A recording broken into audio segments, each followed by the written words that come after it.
Assalamualaikum warahmatullahi wabarakatuh. Semangat pagi, sehat dan sukses selalu. Bismillah. Saya pada momen kali ini akan bicara tentang penanganan endometriosis dengan infertilitas. Kasus ini menarik karena jumlah yang mengalaminya cukup banyak. Anda semuanya tentu pernah melihat tokoh ini, sangat terkenal tentunya. Dan beliau adalah penderita endometriosis, demikian informasinya. Dysmenorrhea hebat setiap bulan dan itu sungguh sangat menyiksa. Bahkan dari beberapa kaum ibu yang mengalami endometriosis, adenomyosis juga, itu keluhan nyerinya bisa membuat frustasi. Jadi banyak yang sangat tidak tahan dan minta untuk dilakukan histerektomi. Pada momen kali ini saya akan bicara tentang infertilitas dan endometriosis dengan harapan ada 4 poin yang ingin dicapai. Yang pertama adalah memahami bagaimana tata laksana endometriosis dengan infertilitas. Yang kedua, penanganan kista endometriosis dengan infertilitas. Kemudian penanganan adenomyosis dengan infertilitas. Dan yang keempat adalah deep infiltrating endometriosis DIE dengan infertilitas. Nah, mari kita jawab pertanyaan. Pertama, bagaimana strategi menangani endometriosis, peritoneal endometriosis bila disertai dengan infertilitas? Sahabat saya sekalian, saya reminding saja bahwa jumlah yang menderita endometriosis itu kaum perempuan itu proporsinya banyak ya. Bahkan 5-10% populasi ini, populasi perempuan menderita endometriosis. Di Amerika rekornya menunjukkan 5,5 juta penderita endometriosis. Di Eropa banyak lagi, 16 juta. Nah, dan ternyata endometriosis ini bisa mengenai usia muda, usia reproduksi, bahkan sampai menopause pun ada yang diketahui mengalami endometriosis. Dan bila seseorang perempuan mengalami nyeri saat haid, 50% menderita endometriosis. Kalau nyerinya di daerah pelvis, 75% positif endometriosis. Dan kalau datang dengan keluhan sukar punya anak, maka diketahui 25-40% akan ditemukan pada endometriosis, kelainan endometriosis pada perempuan-perempuan yang mengeluh sukar punya anak. Mengingatkan lagi sahabat saya sekalian bahwa penyebab infertilitas itu dari pria dan dari wanita. Jadi bukan hanya dari wanita saja. Pria pun juga mempunyai kontribusi. Nah, kalau dari perempuan, dari wanitanya, apa yang paling banyak? Gangguan ovulasi, itu sekitar 25%. Kemudian disusul dengan endometriosis, sekitar 15%. Perlengketan pelvis, ada tuba yang buntu, dan lain-lain, itu di bawahnya. Juga ada kelainan hormon, hyperprolaktinemia, 7%. Jangan lupa, laki-laki juga bisa menjadi penyebab sukar punya anak, proporsinya 25%. Dan ada hal khusus namanya unexplained infertility, infertilitas yang tidak bisa dijelaskan. Ini diketahui setelah yang dari perempuan dieksplorasi normal, yang laki-laki dieksplorasi normal. Loh, kok tetap tidak punya anak? Nah, itu namanya unexplained infertility, sekitar 17%. Nah, sahabat saya sekalian, secara ilmu pengetahuan, penyebab dari endometriosis dan infertilitas itu sangat kompleks.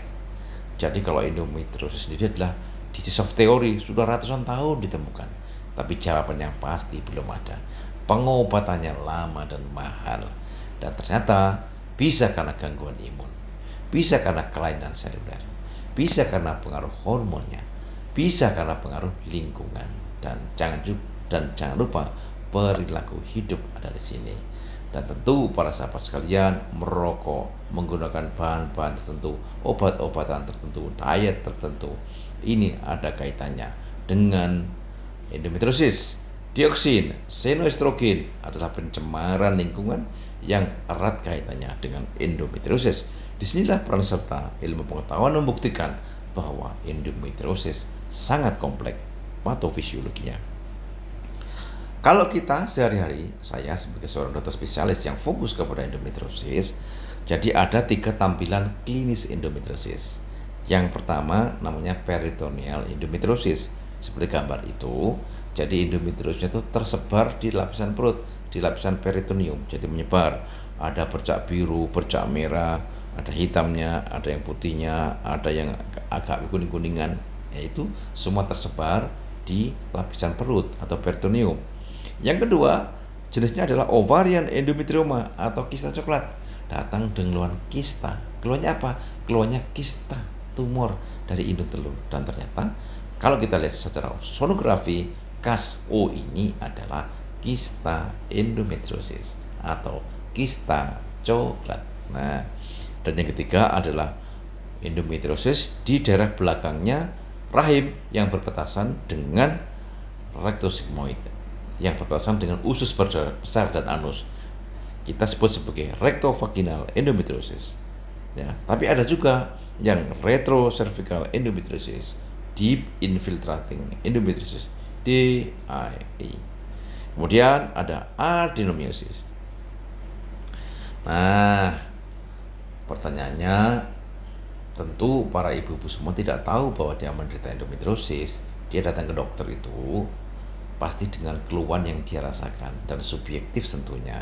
Kecuali tumornya besar, baru bisa meraba, oh ada tumor ya. Tapi kalau masih kecil, yang dirasa adalah keluhan subjektif. Nah, apa keluhan subjektifnya? Seorang perempuan datang kepada dokter, keluhan endometriosis yang terkait dengan subjektif adalah nyeri, always pain, nyeri ya, nyeri. Dan dia nyeri ya, nyeri. Gradasinya ringan sampai berat. Bahkan nyeri berat itu bisa membuat seorang perempuan itu sampai ingin bunuh diri, saking tersiksanya setiap bulan ya. Kemudian keluhan yang kedua adalah tumor. Jadi dokter ultrasound dari dokter sana ternyata ada kista, ada tumor. Bahkan kalau kista sudah 10 cm ke atas, 15 cm, bahkan 20 sampai 30, itu dipegang sendiri tahu, perut saya besar. Dan kemudian keluhan yang ketiga adalah infertilitas, sukar punya anak. Jadi tidak datang dengan endometriosis, tapi sukar punya anak. Sudah menikah lebih dari 1 tahun, kumpul, tidak menggunakan kontrasepsi, dan ternyata tidak hamil. Itu adalah infertilitas. Nah, kalau saya melakukan laparoskopi, tentu gambaran-gambaran ini bisa saya mapping ya, bisa saya mapping dan kemudian saya gunakan untuk membuat skor ya. Nah, itu namanya RASRM score ya, laparoscopic disease classification. Ini memang skor ini kita gunakan bagi kita yang melakukan laparoskopi. Revised American Society for Reproductive Medicine. Ini memang ya kita gunakan. Tapi kalau nggak laparoskopi ya kita nggak tahu, ya nggak tahu. Jadi kalau hanya ultrasound ya kita tidak bisa menggunakan atau mengisi atau menentukan skor ini. Jadi ini buat kita, buat saya yang sering melakukan laparoskopi sebagai standar layanan sehari-hari, dan saya bisa membuat klasifikasi ini. Nah, kita bisa lihat di sini bahwa laparoscopic disease classification ya, RASRM score stage 1 kalau poinnya 1 sampai 5. Nah, ini small superficial implant, not well spread, firmly adhesion. Nah, kemudian stage 2, stage 3, dan paling berat adalah stage 4. Stage 4 more than 40 poin. Jadi lebih dari 40 poin. Jadi ada kistanya yang gede, ya kan? Kemudian jaringan ikatnya luas. Jadi sudah menjerat sana, menjerat sini, begitu. Kemudian ada pelengketan yang luas dan dalam. Nah, nanti lihat pada beberapa video yang ada di Endometriosis Talk website. Ya, itu ada film-film yang dengan mudah bisa Anda semuanya, sahabat saya, bisa melihat hal ini. Saya spesifik akan bicara endometriosis dan infertilitas. Nah, apa sih patofisiologi atau dasar-dasar keilmuan terjadinya endometriosis infertilitas? Yang pertama, disfungsi tuba ovarium. Jadi kita lihat di sini, jadi kalau orang endometriosis itu tubanya terjerat. Jadi banyak jaringan-jaringan ikat. Ovariumnya gitu juga, sehingga tuba yang mestinya bisa fleksibel, bisa bergerak ke sana kemari, itu nggak bisa karena terjerat ya. Kemudian terjadi gangguan ovulasi, kemudian terjadi hiperprolaktinemia, kemudian jadi luteinized unruptured follicle. Jadi ya folikelnya tumbuh terluteinisasi tapi tidak rupture. Kemudian bisa juga folikulogenesisnya abnormal, perkembangan folikel menurun kualitasnya, kemudian juga produksi estrogen yang tidak mengikuti siklus yang harmoni, dan jangan lupa sel granulosanya juga abnormal karena banyak terjadi apoptosis. Nah, setelah disfungsi tubuh ovarium, bisa juga yang kedua karena gangguan imunologi, ya. Mungkin ada anti-endometrial antibody. Yang ketiga, endometriosis dan infertilitas. Apa? Lingkungan peritoneal tidak baik, jadi hostile, tidak bagus untuk fertilisasi dan perkembangan embrio. Cairan peritoneumnya meningkat, sitokinnya meningkat, kadar inflamasinya tinggi, dan jangan lupa makrofag teraktivasi. Katakanlah bisa terjadi fertilisasi, maka akan sukar terjadi nidasi. Yang keempat, endometriumnya abnormal, jadi reseptivitinya turun, tidak memungkinkan calon embrio, calon bayi untuk tumbuh yang baik pada orang-orang dengan endometriosis. Nah, sahabat saya sekalian, bagaimana dengan terapinya? Ya, tentu kita ingat bahwa basicnya harus terapi medis dulu. Ya, kalau kecuali memang inverternya lama atau ada kista yang besar, ya. Kalau bisa ya terapi ini konservatif dulu, terapi medis dulu. Jadi obat-obat yang ada di hipotalamus bekerjanya, di hipofise. Bisa obat-obat yang bekerja pada produksi estrogen, regulasi estrogen, juga pada obat-obat yang bisa membuat apoptosis dan berbagai macam jenisnya. Dan ternyata obat-obat untuk endometriosis juga berkembang cukup pesat. Nah, saat ini di Indonesia beberapa pilihan terapi medis itu bisa GnRH agonis, gonadotropin releasing hormone agonis. Bisa juga menggunakan pil KB kombinasi atau aromatase inhibitor, atau juga progestin only, dan kemudian danazol. Danazol itu dulu terkenal, sekarang tidak lagi. Kenapa? Androgeniknya. Jadi para ibu-ibu yang menggunakan danazol, wajahnya berkeringat, timbul jerawat, ya, kulitnya lebih kasar dan lain-lain. Itu adalah androgenik effect, ya. Pilihan terapi medis ini baik itu sentral, ya kan, atau kan sistemik atau lokal pada daerah area endometriosis, itu memang ya berseberangan dengan kehamilan. Jadi siapa saja yang menggunakan obat-obat ini ya tidak hamil, nggak bisa hamil.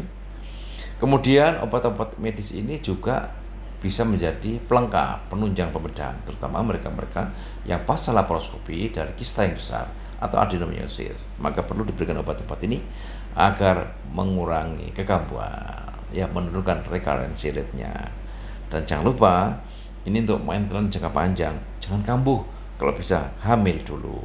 Nah, sekarang pilihan kedua adalah pembedahan. Endometriosis stadium 1 dan 2, tadi ada skor tadi kita lihat, bisa eksisi, bisa ablasi, bisa adhesiolisis. Nah, yang baik sih bisa menggunakan CO2 laser, tapi ini barang di Indonesia jarang, ya. Kalau di center saya menggunakan jenis harmonic ultrasound atau saya menggunakan bipolar. Hati-hati supaya penyebaran panasnya tidak terlalu luas, ya. Kalau monopoler memang tingkat kehati-hatiannya tinggi. Kenapa? Karena monopoler itu arusnya menyebar ke seluruh tubuh, sehingga hati-hati bahwa masalah thermal spreadnya ini luar biasa kalau monopoler. Jadi bipolar. Saya di center saya menggunakan ultrasound harmonic atau dengan menggunakan bipolar. Tujuannya apa? Ya, bercak-bercak endometriosis ini kita kurangi semaksimal mungkin. Jadi kita lihat di depan, di belakang rahim, ligamentum latum, fossa ovarica, sampai area pelvic, sampai area di vesika urinaria di depannya, dan kalau perlu juga sampai menjelang liver dilihat, karena pada gradasi grade 3-4 itu bisa menyebar sampai atas. Maka kita lihat ini endometriosis stadium 2 eksisi, ablasi, dan adhesiolisis. Jadi yang lengket-lengket kita bebaskan. Nah, ternyata kalau pembedahan dengan endometrius stadium 3 dan 4 ini memang pilihannya ya harus dengan mekanik, artinya dengan laparoskopi. Dan kalau dibandingkan mereka-mereka para kaum perempuan yang berani laparoskopi dan tidak berani laparoskopi, ternyata memang beda banget hasilnya, ya. Kita lihat bahwa untuk pregnancy rate-nya antara yang moderate endometriosis dan severe endometriosis itu memang post laparoskopi itu jauh lebih tinggi daripada yang tanpa laparoskopi. Bahkan untuk severe endometriosis peranan laparoskopi sangat-sangat signifikan, karena hanya severe endometriosis tanpa laparoskopi dikatakan di jurnal ini oleh Vaselini dan kawan-kawan bahwa 0% kalau tidak melakukan pembedahan laparoskopi. Sehingga kalau untuk stadium 3 dan 4 ini laparoskopi surgery adalah first line. Jadi pilihannya itu ada kista besar keluarkan, ya. Namun untuk endometriosis pembedahan itu hanya sekali, tidak ada pembedahan yang berulang. Kenapa? Akan menurunkan cadangan ovarium, akan menurunkan ovarian reserve. Maka kalau bisa pasca laparoskopi, pasca pengobatan hormonal, segera melakukan usaha-usaha yang intensif untuk bisa hamil secepatnya. Nah, jenisnya bisa eksisi, ablasi, koagulasi, adhesiolisis, kistektomi, atau kombinasi dari itu semuanya. Nah, teman-teman, para pecinta ilmu endometriosis, tentu bahwa hati-hati ya, bahwa kita tidak boleh ekstensif mengambil banyak-banyak kista, ya. Kenapa? Karena kita harus ingat mungkin ada jaringan ovarium yang ikut, maka kita harus sangat teliti, pelan, penuh kehati-hatian dan sabar agar kita bisa mengeluarkan betul-betul jaringan ovarium yang sakit. Yang jaringan yang sehat kita tinggal. Jangan sampai nanti cadangan ovariumnya turun, dan tentu jangan lupa bahwa itu semuanya membutuhkan jam terbang dan keterampilan dari operator. Sebagai suatu algoritma bahwa terapi pembedahan endometriosis dan infertility itu fungsinya nomor 1 adalah mengembalikan ke bentuk normal. Ovariumnya kanan kiri bebas, kistanya diambil, kapsulnya dibuang, kemudian tuba-tubanya kanan kiri dibuat bebas supaya bisa menangkap sel telur saat ovulasi, ya. Jadi tuba itu harus bebas, tidak boleh terikat, maka ikatan adhesi jaringan fibros harus dibebaskan dengan laparoskopi. Dan jangan lupa pada umumnya fimbriae atau ujung tuba pada endometriosis grade 3-4 itu juga terikat buntu, ya. Maka jangan lupa para operator bahwa perhatikan fimbrianya saat melakukan operasi endometriosis grade 3 dan 4, karena fimbrinya lengket, terjerat jaringan ikat dan berakibat pada buntu. Kemudian tujuan kedua adalah selain mengembalikan ke bentuk normal juga membersihkan implan endometriosis, ya. Tentu karena ini infertilitas, ya harus hati-hati, sabar, konservatif. Jadi jangan banyak mengambil jaringan ovarium yang sehat. Jadi harus teliti mengambil kapsul dari kista saja, ya. Dan kita dilihat sini teman-teman bahwa kehamilan setelah laparoskopi itu memang sebagian besar terjadi pada tahun pertama, ya, tahun pertama. Jadi kita lihat di sini, jadi pada tahun pertama itulah kehamilan banyak sekali terjadi, ya, pada bulan-bulan tertentu. Jadi kita lihat bahwa pada tahun pertama itu memang merata pada bulan-bulannya. Kalau pada tahun kedua pasca laparoskopi turun, kalau ketiga makin sedikit, ya, makin sedikit. Jadi kalau sudah lewat 3 tahun harus bayi tabung, ya, sepertinya begitu. Jadi kita harus membantu seseorang perempuan ini kapan sih harus bayi tabung. Kalau masih muda ya 3 tahun pasca laparoskopi. Tetapi kalau usianya sudah 30 ke atas, tolong pikirkan, apalagi 35, tolong pikirkan, jangan lama-lama pasca laparoskopi, ya, segera lakukan bayi tabung. Nah, Ini kita lihat sahabat sekalian, bila ada pasangan ingin punya anak dan dicurigai endometriosis, lakukan laparoskopi. Ya, kita lakukan stagingnya. Kalau ternyata stadium 1 dan 2, ya kita ablasi. Ya, kalau kemudian umur perempuannya adalah kurang dari 35, bolehlah ekspektasi, ya ditunggu diobservasi 3 sampai 6 bulan. Ya, setelah itu lakukan inseminasi, boleh 3 siklus, 4 siklus. Ada yang mengatakan 3 dan 4, tapi tidak boleh lebih dari 4 ya. Bila gagal ya bayi tabung, ya kan. Kemudian kalau perempuannya lebih dari 35 tahun pasca laparoskopi, periksa cadangannya ovarium, ukur AMH, antral follicle count, ya kan, FSH dan estradiol pada hari kedua ketiga haid. Dan jika baik, ya lakukan untuk segera bayi tabung. Kenapa? Umur. Ya umur. Sudah umur sekian, sudah endometriosis pasca laparoskopi, mumpung ada cadangan ovariumnya baik, berarti folikelnya bagus, maka bayi tabung menjadi pilihan. Ya tentu kalau bayi tabung tidak mudah karena mahal, nggak punya uang, nggak cukup modal, bekal ya.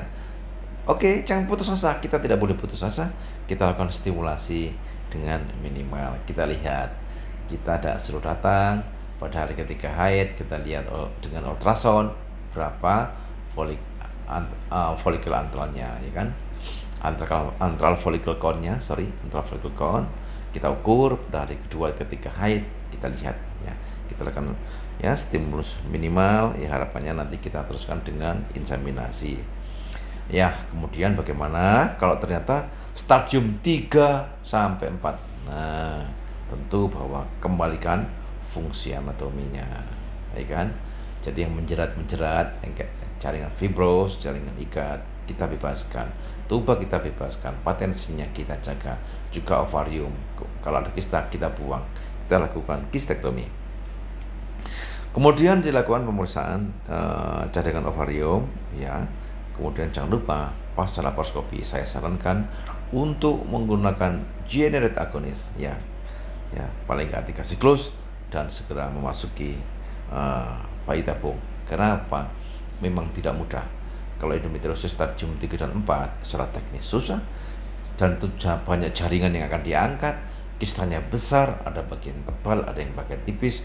Yang bagian tipis itu sudah pasti tidak ada folikelnya, akan kita buang. Sehingga boleh dibilang ovarium merusak oleh membesarnya kista, tapi ditambah dengan saat pengambilan laparoskopi. Ya, oleh karena itu tentu bahwa bayi tabung akan menjadi pilihan yang paling baik. Namun sekali lagi tentu di perifer tidak mudah untuk itu. Bahwa masih ada tempat stimulasi minimal dengan inseminasi intrauterin perlu dicoba daripada tidak sama sekali. Nah, bagaimana strategi menangani kista endometriosis dengan infertilitas? Nah, sahabat saya sekalian, tentu nanti kalau Anda lihat video-video di Endometriosis Talk, Anda lihat bahwa banyak sekali berbagai macam jenis kista. Yang kecil, yang besar, yang super besar, yang bebas sampai yang terikat, yang sederhana sampai yang kompleks dan sangat sukar. Dan itulah endometriosis. Tentu bahwa terapi medis saja tentu tidak cukup kalau kita menghadapi kista. Jadi sering ditanya, dokter apa cukup operasi saja? Tidak cukup. Kista endometriosis memang jinak, tetapi angka kambuhnya, recurrence rate-nya tinggi. Kalau tidak menggunakan obat-obat hormon pasca laparoskopi sangat tinggi terjadi kambuh. Bahkan ada yang mengatakan 2 tahun pertama pasca laparoskopi tidak menggunakan hormon, 70% akan mengalami kambuh.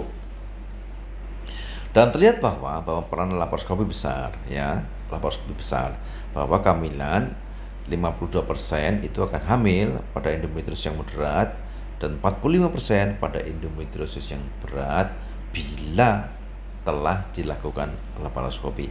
Jadi laparoskopi mempunyai peran yang besar untuk meningkatkan kemungkinan terjadinya kehamilan.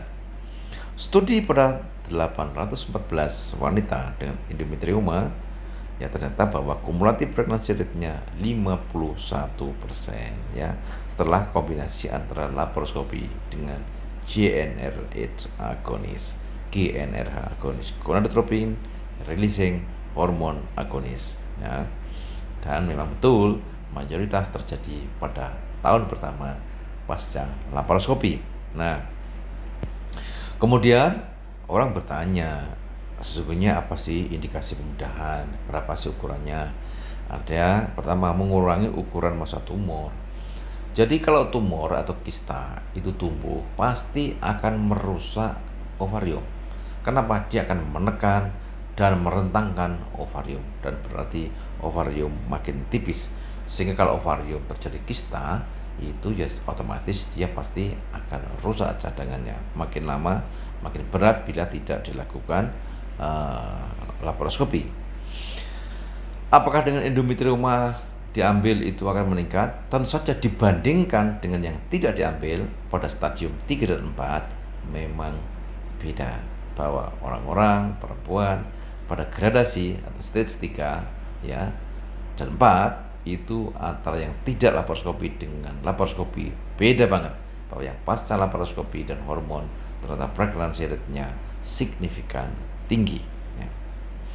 Dan tentu bahwa ini adalah seni. Kapan kita lakukan bayi tabung?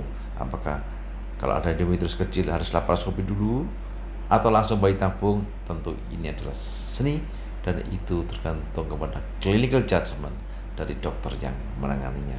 Tetapi kalau kistanya besar di atas 3 cm, ada yang bilang di atas 5 cm, hampir pasti laparoskopi adalah first choice ya, dikerjakan dan disusul dengan bayi tabung. Tentu bahwa pada stadium 3 dan 4 laparoskopi akan meningkatkan kemungkinan pregnancy rate-nya.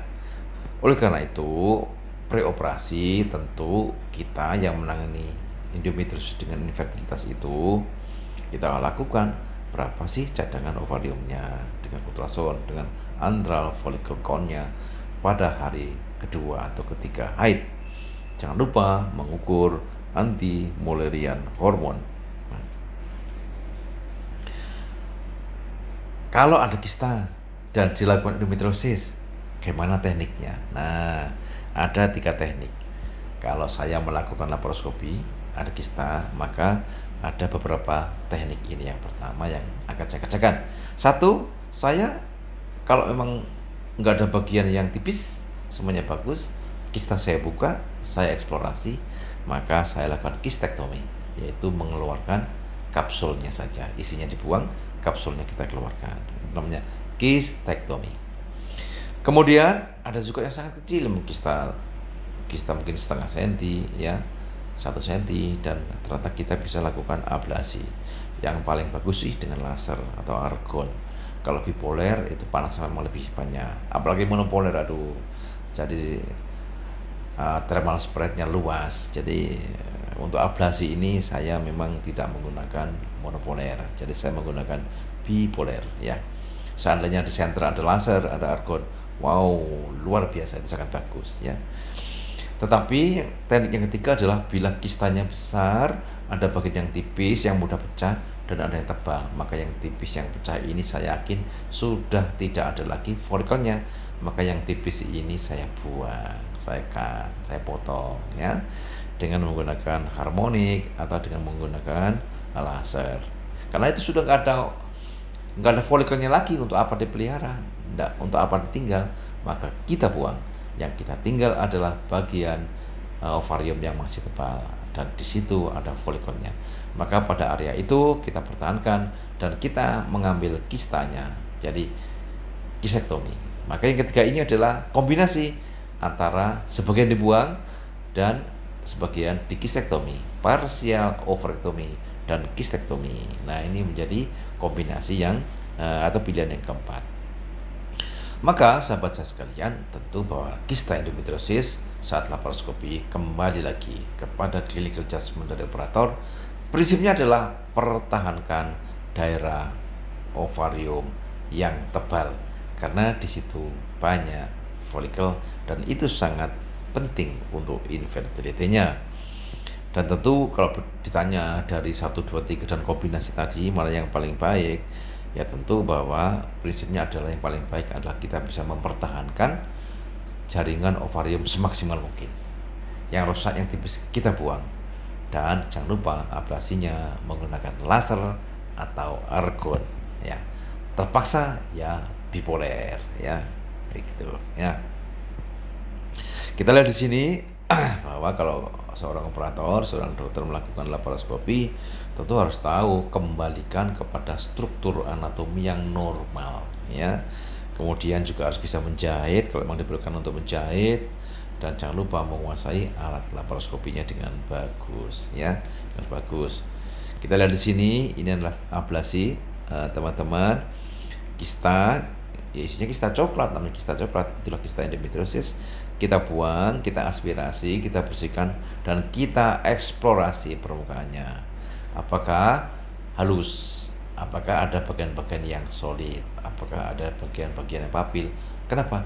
Jangan-jangan itu keganasan. Tapi kalau halus bukan, ya. Tapi pada umumnya sebelum operasi kita sudah mengukur laboratoriumnya, ya, untuk mendeteksi apakah ada kenaikan CA125, yaitu adalah yang sering marker yang kita gunakan, ya, tumor marker yang bisa membantu kita mengarahkan ini ganas atau tidak. Pada umumnya kalau endometrioma itu maksimal 200, ya. Maka kita buka, kita buang isinya, kita eksplorasi seluruhnya, dan kita lihat yang tipis kita buang, dan yang tebal kita lakukan pembuangan kapsul. Itu namanya kistektomi, ya. Tambah gambar situ, kistektomi. Namun juga pada bagian-bagian tertentu tidak bersih, maka tentu supaya tidak membuang jaringan terlalu banyak, kita bisa melakukan ablasi. Jadi diberi panas, ya, laser atau argon atau bipoler. Kalau kistektomi seperti itu, jadi dibuka, ya, kita lihat identifikasi seluruh permukaannya, dan jangan lupa kita mengambil kapsulnya. Jadi kita harus memperoleh area diseksi yang tepat, sehingga yang kita buang adalah kapsul yang tipis, bukan tebal. Kenapa kalau tebal? Kalau tebal itu ada jaringan ovariumnya. Jadi kapsul endometrioma itu atau kapsul kista endometriosis tipis, ya. Maka itu ya secara teknis tidak mudah, harus memerlukan jam terbang. Namun kalau kita ambil terlalu banyak tebal, berarti jaringan ovariumnya ikut terambil, ya. Jadi memang kita hanya mengambil kapsulnya saja, ya. Kemudian kistektomi, tampak bahwa karena ada bagian-bagian yang tipis dan itu tidak ada lagi folikelnya, ya kita buang. Untuk apa kita pertahankan? Nanti para dokter yang sudah terbiasa dengan endometriosis kista ini pasti ada bagian-bagian yang tipis, ya. Kalau terutama kalau kista lebih dari 5 cm pasti ada bagian yang tipis. Nah, itu harus dibuang, ya. Dan itulah kistektomi. Hati-hati, hindari maksimal mungkin perdarahan. Kenapa? Karena perdarahan itu adalah penting untuk menjaga kelangsungan hidup dari ovarium yang sehat. Maka kita seminimal mungkin, dan kalau kita melakukan counter, gunakanlah bipoler, ya. Supaya apa? Tidak mematikan jaringan pembuluh darah yang akan menghidupi ovarium yang sehat. Nah, ini contoh kombinasi. Teknik kombinasi ini ya ada yang dibuang, kemudian dilanjutkan dengan kistektomi. Atau area-area tertentu, tentu kita akan melakukan ablasi sejauh mata kita menangkap masih ada sisa endometriosis. Ini adalah gambar-gambar yang bisa teman-teman semuanya membuat lebih mudah, bahwa jaringan yang tipis dibuang, kemudian dilakukan kistektomi, dan pada daerah hilus, yaitu daerah tempat masuknya pembuluh darah ke dalam ovarium, itu tidak dibuang. Kenapa? Kalau dibuang nanti akan berdarah banyak. Kalau berdarah banyak, refleks kita adalah kotor. Kalau kotor berarti mematikan jaringan ovarium yang tersisa. Maka daerah hilus kita buang dengan gunting. Harapannya apa?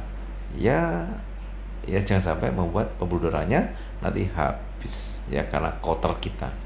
Kalau hilus kita tarik saja jaringan kapsulnya, maka akan terjadi perdarahan yang masif. Bagi kita yang jam terbang laparoskopinya belum begitu banyak, kita bisa ya panik melihat darah mancur, dan tentu kok refleksnya adalah counter atau jahit, ya. Maka untuk menghindari itu, pada daerah hilus kita potong dengan gunting, dan kita lakukan ablasi dengan bipoler atau dengan laser. Nah, poin yang ketiga, Bagaimana strategi menangani adenomiosis dengan infertilitas? Adenomiosis sangat susah, sangat sukar, sangat menyiksa baik pasien dan dokternya, ya. Jadi adenomiosis itu dulu dikatakan varian dari endometriosis yang masuk ke dalam rahim. Sekarang adenomiosis adalah entitas tersendiri, ya, entitas tersendiri, ya.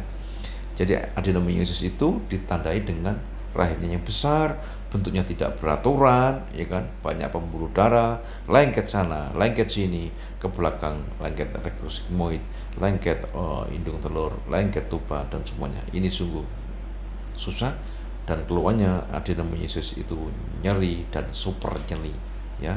Lihat aja pada foto-foto ini, para sahabat saya sekalian, jadi kompleks, multiple etiologinya dan klinis yang bervariasi sekali. Tapi pada perempuan-perempuan yang adenomiosis ada di rahimnya, hampir pasti nyeri adalah kawan bulanan atau kawan sepanjang hari. Nah, tentu kita harus membantu para perempuan yang menderita ini dengan berbagai macam alternatif. Fokus kita adalah infertilitas, maka kita lihat di sini bahwa kalau kita melakukan laparoskopi, tampilan adenomiosis itu bisa itu bernodul-nodul, berbenjol-benjol, juga ada sklerotik meiometral adenomiosis, ya, bisa juga diffuse adenomiosis, ya, dan juga bisa ada gambaran kista-kista, ya. Dan ini macam-macam, teman-teman. Kalau kita lihat dengan laparoskopi, sebenarnya dengan ultrasound, apalagi ultrasound zaman sekarang yang sudah sangat sensitif, itu kita tidak susah untuk mendiagnosa adenomiosis. Gambarannya sangat khas, ya. Bagaimana adenomiosis menyebabkan infertilitas? Nah, ada beberapa poin. Satu, gennya yang disregulasi, gangguan peristaltik uterus, gangguan fungsi endometrium dan reseptivitas endometrium, gangguan implantasi, gangguan desidualisasi, juga free radikalnya meningkat. Nah, ini adalah hipotesis, ini adalah scientific view, dan ini bekerja sangat kompleks dan tidak ada yang satu yang bekerja secara mandiri. Jadi semuanya akan berinteraksi bareng-bareng. Kita lihat di sini dari banyak penelitian ini bahwa faktor-faktor yang terkait dengan adenomiosis sungguh sangat kompleks.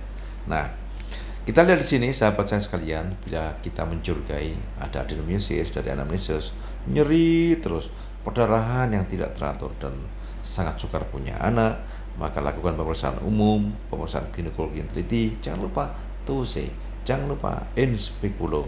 Ya, tentu kita akan merasakan rahimnya besar, fix, ya kan? Dan mungkin banyak nodul-nodul pada daerah fornix posterior, fornix lateral, ya kan? Kita lihat situ. Dan jangan lupa ultrasound sangat membantu kita, ya, sangat membantu kita. Dengan ultrasound yang bagus, kita sangat jelas bisa melihatnya. Dulu ada dengan MRI, tetapi ingat bahwa magnetic resonance imaging itu sungguh mahal zaman sekarang. Makanya kalau bisa dengan ultrasound yang bagus, maka kita bisa membuat diagnostik secara tepat. Ultrasound yang bagus zaman sekarang looks like MRI. Jadi hasilnya bisa menyerupai MRI di tangan operator yang hebat. Nah, tentu adenomiosis ini lebih kompleks. Kenapa? Karena rahim tempat tumbuhnya bayi. Di situ pilihannya tentu medikamentosa, ya, tidak operasi, ya, tidak operasi. Dan tentu kalau terpaksa harus operasi, itu bisa rahimnya besar, perdarahan terus-menerus, nyerinya hebat, menekan kanan kiri, menekan usus, menekan ureter dan lain-lain, dan kesukaran buang air kecil. Maka itu adalah pembedahan, tapi konservatif. Apa konservatif? Direseksi adenomiosisnya saja. Jadi dengan ultrasound yang bagus, kita bisa mapping di mana letak adenomiosisnya. Kemudian saat pembedahan kita buang adenomiosisnya, dan rahimnya, uterusnya kita rekonstruksi lagi dengan teknik-teknik tertentu untuk memungkinkan bisa terjadi kehamilan. Basicnya adalah pertahankan uterus karena perempuan ini ingin hamil, ya, kira begitu. Dan tentu ada batas waktunya, ada yang 3 bulan, ada yang 6 bulan, tergantung umur. Dan tentu saja bahwa pemberian gonadotropin releasing hormone agonis dilanjutkan dengan bayi tabung adalah the best choice, the best choice. Namun bila suatu saat di mana titik tertentu perempuan yang bersangkutan sudah tidak tahan, maka histerektomi pilihan. Dan jangan lupa masih ada IUD dengan levonorgestrel, ya LNG, ya itu adalah pilihan yang baik untuk mengatasi nyeri pada adenomyosis. Keempat, bagaimana dengan deep infiltrating endometriosis, DIE? Susah, ya. Deep infiltrating endometriosis lebih susah lagi. Kenapa? Karena bercak endometriosnya itu menyusup pada area-area yang sukar. Area mana? Di belakang uterus, rektovagina, atau sekitar pelvic. Aduh, susah banget. Jadi ini kalau kita laparoskopi pun juga kita harus super sabar. Kenapa? Salah sedikit bisa masuk ke dalam rektosigmoid, ya. Gitu. Jadi ini hal yang sangat kompleks, dan tentu kalau ada seperti ini, ultrasound dibantu dengan MRI, ya, magnetic resonance imaging, itu sangat tepat karena untuk mapping di mana lokasinya dari deep infiltrating endometriosis. Kalau perlu kita lihat, kita ukur berapa volumenya supaya saat laparoskopi kita bisa mengira-ira, oh volumenya sudah cukup atau oh volume sedikit. Dan jangan lupa kita melihat batas-batasnya, ya, vagina, rektosigmoid. Ya ini, dan hati-hati ada ureter di situ, ya. Jadi deep infiltrating endometriosis ini bisa mendistorsi, bisa membuat posisi ureternya bisa berubah. Maka tentu tidak sembarang orang spesialis melakukan laparoskopi deep infiltrating endometriosis. Perlu jam terbang yang super tinggi, ya, super tinggi, ya. Tentu bahwa dengan pembedahan, ya, kebanyakan kalau saya sendiri bekerjasama dengan bedah digestif untuk yang ini karena memang sangat sukar, ya. Dan jangan lupa untuk dilanjutkan dengan bayi tabung, ya. Dan tentu secara pengetahuan susah, ya, untuk melihat suatu penelitian, apalagi eksperimental, apalagi yang randomized control studi, susah karena kasusnya sendiri juga susah dan tekniknya sendiri susah, sangat variabel dari satu orang ke orang lain. Deep infiltrating endometriosis, ya, ada septum vagina, dan tentu basicnya adalah selain anamnesis juga pemeriksaan fisik yang tepat, ya. Jadi jangan lupa teman-teman, SPOG jangan malas untuk melakukan spekulo dan vaginal TUC kalau memang menghadapi masalah-masalah yang pelik semacam deep infiltrating endometriosis. Dengan TUC yang tepat, yang hati-hati, kita bisa menemukan letak nodul-nodulnya. Dan tentu laparoskopi adalah the best option. Jadi tentu kita kalau masih ingin hamil, tentu kita akan konservatif dengan risiko tidak tuntas, tetapi kita harus menghemat, ya, apa? Karena kita mengharap dia punya anak, ya, dilanjutkan dengan terapi medikamentosa. Dan tentu bayi tabung adalah best choice pasca laparoskopi. Ya, tapi kalau memang nanti nggak pengen punya anak, tentu histerektomi adalah pilihan yang paling baik. Deep infiltrating endometriosis, ya, memang tidak bisa berharap terlalu banyak. Tapi bayi tabung zaman sekarang lebih simpel, lebih sederhana, dan akan sangat membantu. Dan inseminasi intrauterin bisa kita kerjakan selama ovariumnya bagus, selama tubanya masih berfungsi paten baik, bisa bebas, karena inseminasi intrauterin memerlukan tuba dengan potensi yang baik. Tentu endometriosis menyisakan banyak pertanyaan, 1000 pertanyaan, 1000 penelitian, merangsang 2000 pertanyaan. Apakah pembedahan observasional, clinical judgment di tangan para spesialis yang ilmunya banyak, yang fokus, yang concern. Tentu banyak harapan ada pada mereka.